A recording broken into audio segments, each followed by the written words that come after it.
Hello, I'm Sandra, a 33-year-old woman eager to share a story from my recent past that had a significant impact on my life, especially during a challenging time with my husband and his family. This event unfolded a few months ago, and while things have settled down now, I'm still navigating the emotional aftermath. I believe that discussing this experience could be therapeutic for me. Let's travel back 5 years to a pivotal moment in my life, deciding to marry my boyfriend Jeffrey. We first connected through mutual friends and enjoyed 5 wonderful years together before tying the knot. Jeffrey was a joyful, caring, and affectionate partner. Hailing from a well-to-do family and holding a stable, well-paying job, he often expressed his love through gifts, which was his way of showing affection. We both had a passion for travel, which only strengthened our connection.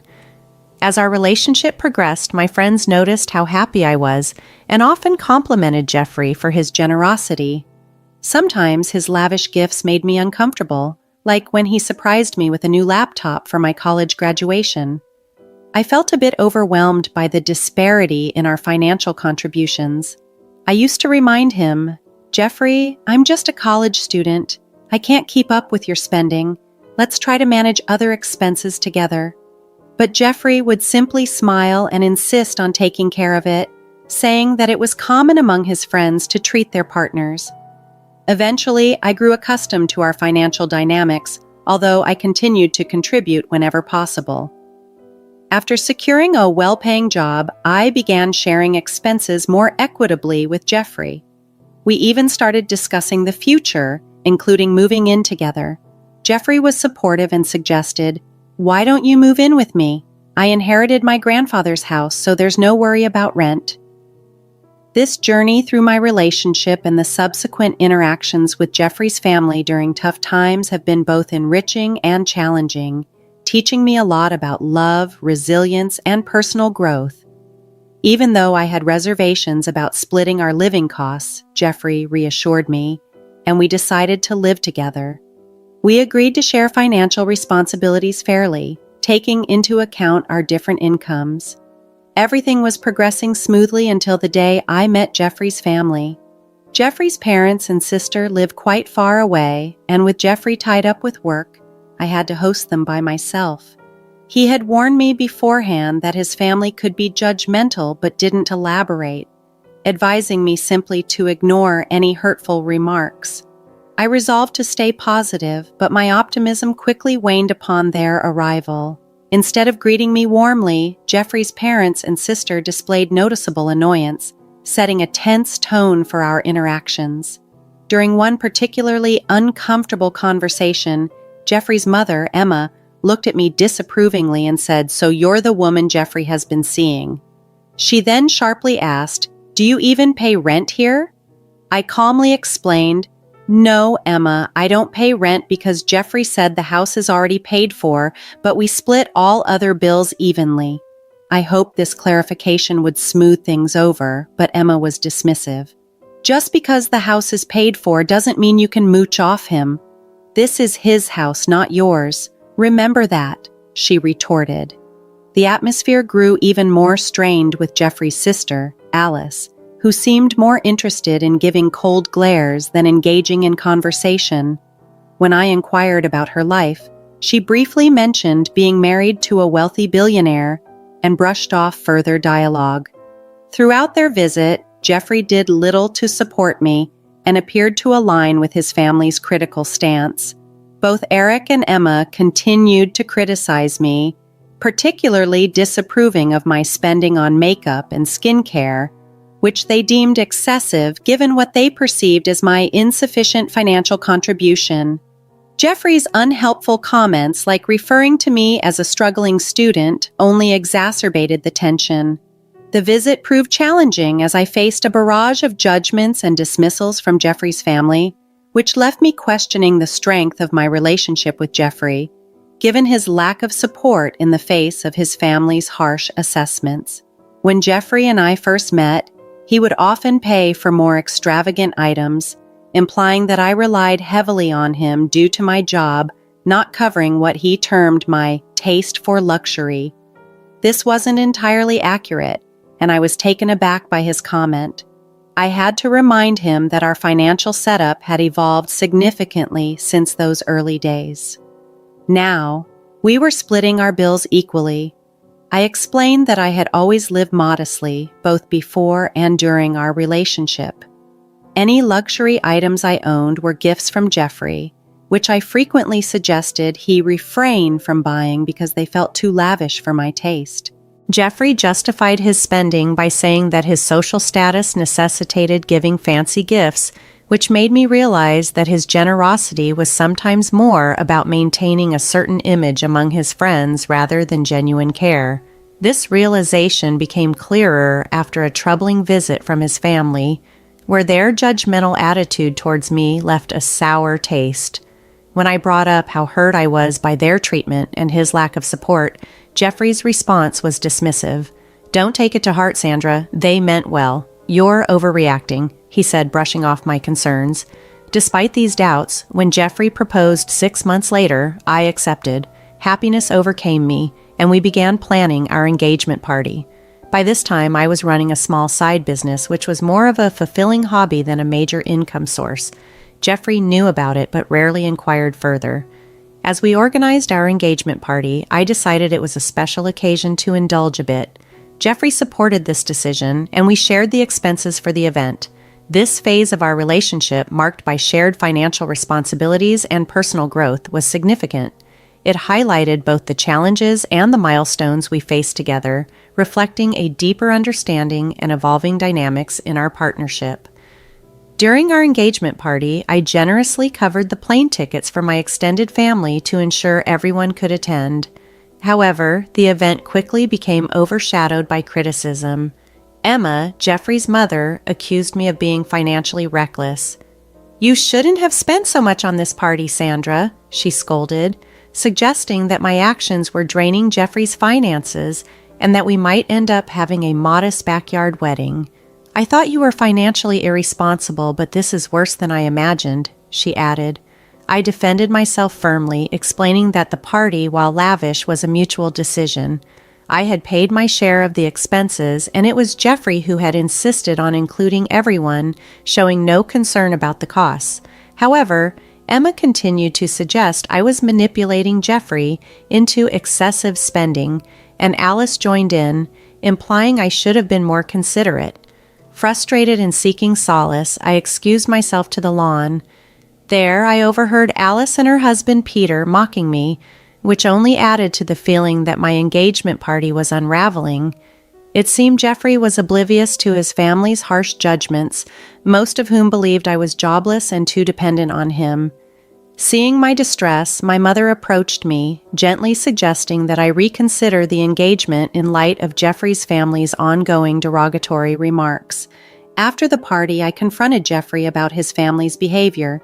He brushed off their comments as mere jokes and reassured me of his love, stating that financial matters were not a concern for him. Despite this, the stress continued to mount. I expressed a desire to contribute more financially, including towards rent, but Jeffrey dismissed the idea. As we planned our wedding, the stress didn't lessen. Jeffrey's parents persisted in their critiques, accusing me of financially crippling their son. Their constant scrutiny made the engagement period exceedingly challenging. I clarified that everyone, including my mom, was contributing to the wedding expenses, hoping to dispel any misconceptions about my financial contribution and intent. However, despite my efforts to maintain peace and fairness in our financial dealings, Emma still accused me of taking advantage of Jeffrey, labeling me a gold digger. In an attempt to clear the air, I reassured Jeffrey's father, Eric, emphasizing, "Eric, I'm not looking for any financial help. We can finance the wedding on our own." Yet, no matter how much I explained, Alice remained critical, particularly about the cost of my dress and makeup on our wedding day, expenses my mother had kindly covered. The wedding ceremony itself unfolded beautifully, but the reception was marred by continued criticism from Emma and Eric. They openly scrutinized my spending habits, accusing me of financially exploiting Jeffrey. Despite their harsh words, I chose to remain silent, not wishing to spoil our special day with conflict. A few months after our wedding, Jeffrey received a significant promotion at work, and he was eager to celebrate this achievement with a grand family dinner. Excited for him, I decided to personally cover all the expenses for the celebration. "Jeffrey, I want this dinner to be extraordinary. I'm so proud of you and want to celebrate your success," I told him enthusiastically. Jeffrey appreciated my gesture, and I was pleased to share that my business was doing well, bolstered by a stable income from my job and a recently accessed trust fund from my paternal grandfather. I planned the event with meticulous attention to detail, aiming for perfection. However, when his family arrived, their reaction was less than enthusiastic. Despite positive feedback from other guests, they seemed to disapprove of the celebration's opulence. During the speeches, Emma stood up and, her voice echoing throughout the room, began to criticize openly.